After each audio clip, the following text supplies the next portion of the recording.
سیدنا ابوہریرہ رضی اللہ تعالیٰ نبی علیہ السلام سے حدیث سنی کہ جس نے کلمہ اسلام خالص دل سے پڑھ لیا وہ جنت میں جائے۔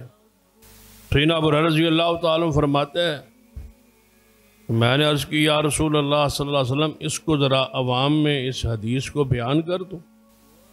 آپ نے فرمایا جاؤ بیان کر دو۔ تو سیدنا ابوہریرہ رضی اللہ تعالیٰ نے بازار میں نکلے اس حدیث کے اعلان کے لیے بیان کی اور آواز دے رہے تھے کہ رسول اللہ صلی اللہ علیہ وسلم کا یہ فرمان ہے، یہ حدیث ہے۔ سیدنا عمر رضی اللہ تعالیٰ نے سیدنا ابوہریرہ کی یہ آواز، یہ بات سنی تو آئے، انہیں روکا اور ٹوکا اور فرمایا کہ واپس چلو، یہ حدیث بیان نہ کرو۔ رسول اللہ صلی اللہ علیہ وسلم کے پاس آئے، فرمایا یا رسول اللہ صلی اللہ علیہ وسلم اس حدیث کو بیان کرنے سے لوگ عمل سے رک جائیں گے اور اسی کلمے پر اعتماد کر کے اور بھروسہ کر کے بیٹھ جائیں۔